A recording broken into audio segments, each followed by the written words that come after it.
Good evening. Good evening. Welcome in, folks. Okay, we're just going to get right in here tonight. Welcome in. Welcome in. Welcome in. Thank you guys for joining me tonight. I know I didn't put up any notice that what exactly the time I come on, but you knew it would be tonight at 7. So come on in. Come on in. Welcome. I'm going to get some things situated and get ready to go here just a second. Welcome in to the broadcast. Say hello. Let me know who's on with me tonight. We got some Marvin Sapp on, which I think is appropriate for tonight for the Rivers of Living Water. I still love this song no matter what. It's one of my favorite Marvin Sapp songs, and I'll always remember this. Hey, Evelyn, welcome in. Welcome in. All right, all right, all right. We're going to get started here in just a minute. Hey, Stacy. Hey, Faith. Good evening. Here come my people. Here come my people. So we're just going to listen to Marvin Sapp for a second. Give me a second to get us situated. I know folks are just getting in. I messed y'all up last week with a Friday broadcast, but we're getting back to our Thursdays. Good evening, Demetriana. Welcome, welcome, welcome, y'all. Tonight is going to be good. It's going to be quick. We're going to get in here. We're going to finish up this chapter, and we will get a little bit further in our understanding of what's happening, man. Some good stuff, y'all. All right, all right, all right. Let's see. Some of these chapters go to 53. We'll play around with this. All right. I love this song, y'all. Okay, so what's funny to me is like some of my folks, listen, I'm going to be choosing some folks for this Sunday. I'm just going to leave that alone. All right. All right. All right. So I'm excited about tonight, y'all. This is the night of the Rivers of Living Water, and this is what we're thinking about. Hey, Alana, welcome, welcome, welcome in. We're talking about those rivers of living water. We're talking about how they come. We're talking about the example of Jesus. I'm going to turn this down so hopefully y'all can hear me really, really well. I'm hoping. All right, y'all. Okay, so tonight. Let's talk. Where do we begin? There's so much to share. Okay, I'm going to shift some things around. There we go. Much better. Okay. So where we ended last time, the first thing we're going to do, hopefully you guys got your notes ready. You are set for where we started. First, I'm going to give you our review of what we did last time. I'm going to turn my fan on, already feeling it. And then we're going to go and talk about what tonight is, and we're going to wrap up this chapter. I'm really excited, but I will pray after we talk about last time and what's coming tonight. How about that? All right, y'all. So last time, we were in the beginning of John 7. This set such a great foundation for us. And listen, what were we talking about? His brothers were not feeling all this fanfare that was coming Jesus's way, right? Listen, they were not feeling the fact that everybody was high on Jesus, looking for Jesus, right? Listen, they want him to perform for his disciples as if that is what this is all about. As if the miracle signs and wonders was the way that they would know him. Hey, Aaron, listen, they were looking as if this was what was really the point. Listen, as if all of these people were just about being fans, right? Listen, like so many of those that follow us who are fans but not really followers. Listen, those who are just fans, they want to celebrate you when you're high on the mountain, when you have the thousands following you. They want to celebrate you when your name is big, but when you go silent for a season, they think that you lost Jesus. But listen, like so many of our fans who want to see us dance and twirl and show that we're so anointed, listen, but if we would really follow the example of Jesus, we would start learning to stop doing things and just be. Listen, this is my identity. I don't have to perform for you to be who I am, right? That doesn't stop me from being who I am because I'm not performing for you. So he doesn't go down to Jerusalem in that vein. He doesn't go to show them who he is. He doesn't have that heart posture. Let me puff myself up. It reminds me so much of what happened the moment after the Father affirmed him. After the Father allowed John the Baptist to baptize Jesus, right after that moment, that's the greatest affirmation you can give that comes from the Father himself. He is the one who's called you. His response, his joy, his excitement, his approval approval is the only thing that really matters. I'm just saying what I'm saying. Even if you got 3 people that you have touched their lives and you think I haven't done enough, but God says, good job. Good job, my faithful servant. You've done well. And then we're not excited because we don't have the numbers. See, that's that worldly mindset. And so listen, he goes down to Jerusalem, not in that vein of performing, but like I said, just like right after he's affirmed by the Father, what happens the very next second? The Father, the Spirit of God, sends him into the wilderness to be tested. And so in that same vein, the voice of the accuser who says, if you be, come on somebody, if you be anointed, if you be a prophet, if you be a pastor, if you be a believer, if you be, come on somebody, how many times does someone say, if you really be a Christian, then you would do this. See, you're not gonna get me to move. You're not gonna get me to perform for you to show you who I really am. I just be. I just be up in this thing. I just be. I don't have to do. See, if we get to that mindset, we'll stop stepping out into things that God didn't call us to step out into. And then we won't be as disappointed as we are when people leave us.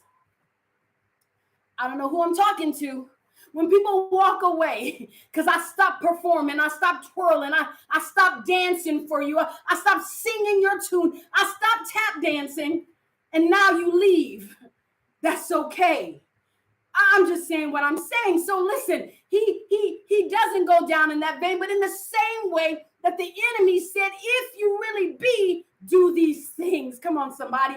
This is what his brothers do to him at the beginning of John 7. If you be, then go down and show them who you are. If you be, it's the same thing, y'all. Come on, listen. But we know him. He doesn't go down to Jerusalem to be a wonder. He went down as a servant of God. He doesn't speak, teach, or do a thing, not a thing on his own. So I'm asking you, who sent you? Who sent you? Hey, who sent you? Did you send yourself or did he send you? Listen, did he send you? And if he sent you, he is pleased because you've done what he's asked you to do. But if you go and he didn't send you, I'm just saying. So Jesus finds himself in this place where they're like, go. And he says, no. So what happens then? What's the next step? Let me see what I want to hear in the background for me. All right. So he finds himself going down to the people and he does what, y'all? He bumps that record table good and hard. Come on. He bumps it really, really good. And he says, so after all of this teaching, y'all want to kill me? I'm just going to ask the question. Y'all know sometimes you just, in the middle of whatever, you just got to say, let's just cut through all this red tape. I know you didn't said all this crazy stuff. So really, is that what y'all trying to do? I just want to know. Let's be clear. And so we round out the night with the main scripture in John 24. Do not judge according to appearance, but judge with righteous judgment. Meaning, don't be hypercritical. Use your head and your heart to discern what is right, to test what is authentically right. There is a righteousness that has nothing to do with your heavy-handed judgment. Righteousness has to do with you measuring things, weighing things through charity, through the heart, through love. I may see a thing, but is the Spirit of the Lord saying, speak that right now? Or is the Spirit of the Lord saying, wait? Or the Spirit saying, speak it this way? Or the Spirit of the Lord saying, go do this instead? Listen, I want to say, your skirt is too short. That is not holy. But is that what the Spirit of the Lord saying? Versus, let me go take you shopping, sweetheart. I got some extra money. I want to get you some clothes. Just help you out a little bit.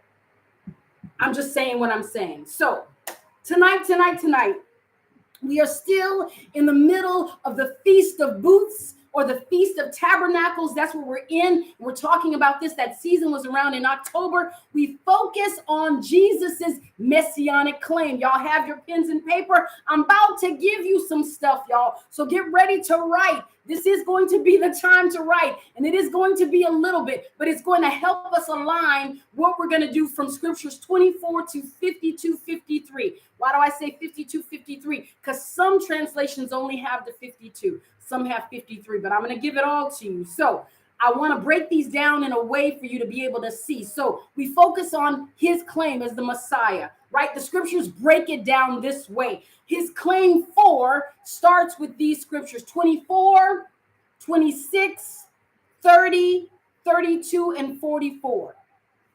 So 25, 26, 30, 32, and 44, right? This is one claim. He's saying that, right, the hesitancy of the rulers of the time to stop him show his messianic claim is so. Why? Because they were afraid that the people would revolt. Listen, there was so much confusion as to his identity, listen, that they did not want to make a mistake. They didn't want to get it wrong, so they weren't just going to jump out. So imagine some random person, they like, we know that ain't Messiah. That's some crazy dude. Let's go arrest him. They hesitated. All these things that are happening, they wait till like the last possible minute until they're pushed at the last brink to do something about it because they're afraid. So that's one. 2 is verse 31, the miracles that he did. The miracles he did, verse 31. Verse 40 and 46, what we see is his excellency of speech. So the way that he's able to speak with such knowledge, and they don't believe, they know that he hasn't been in their schools and any of that. Where's he getting this knowledge, this wisdom from that proves that he has a messianic claim, at least a claim for it?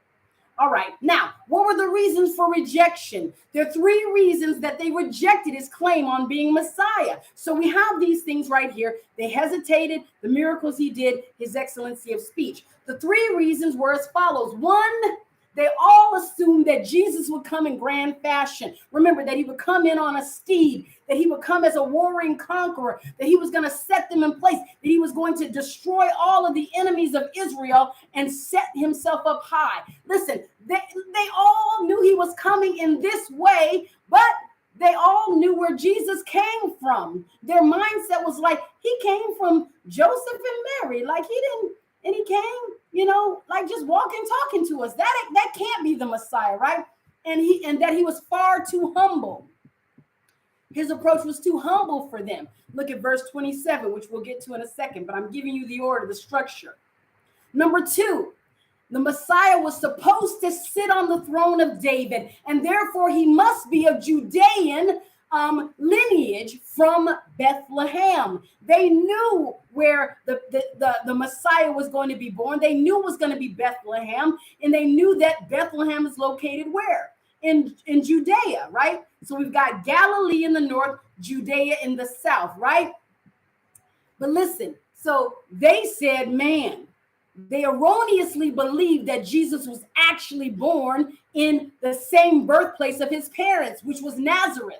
Right? And Nazareth is located where? In Galilee. So their mindset was that we know he came from Galilee, but come on, somebody.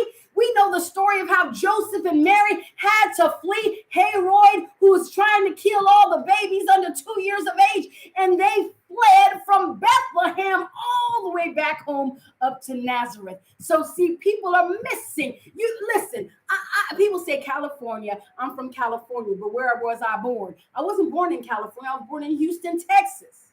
But I've spent so much time in California. I say I'm from California, but where was my birthplace? My birthplace was Houston, Texas. And so Jesus was born in Bethlehem. He's the bread of life born in the house of bread. Bethlehem means house of bread.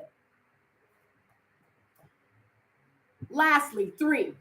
What was another rejection? Lastly, they knew the Messiah would defend the law. I love this one, y'all. They knew that the Messiah would come and defend the law. He would go back and he would reinforce what Moses did, right? That was their mindset. But man, how many of you know that Jesus said, I come to write a new law. I come to take the law that was written and I'm going to write it on the tablet of your heart. I'm going to check your heart posture with these things. But also that, listen, Jesus wrecked the notion by challenging with the higher law of God, the laws of man. He said, these are the laws of God. These laws of man are not working for the good of God. So we examined verses 47 through 49, where we, of course, know that there's a conversation about Jesus healing on the Sabbath. And the question is, was the Sabbath made for us or us for the Sabbath? Was the Sabbath standing on its own and God said, I'm going to make a people to serve the Sabbath? That ain't what this is about. When God gives you rest, it's a gift, but you have to submit to it. You have to obey it. You have to give yourself over to it. It is not law over you. You have to submit yourself to it so you can receive the gift of it. And so in this case, I'm going to heal somebody because that's a higher law, that I do well and I do good like my Father does good. That's a higher law over the fact of saying don't heal on the Sabbath. The Sabbath is not the holy thing. I just want to say something to somebody. You are a holy thing. I just want to say this real quick, okay? I just give me a second. Listen, you are the holy thing, not the relic in the building, not the building itself, not the show.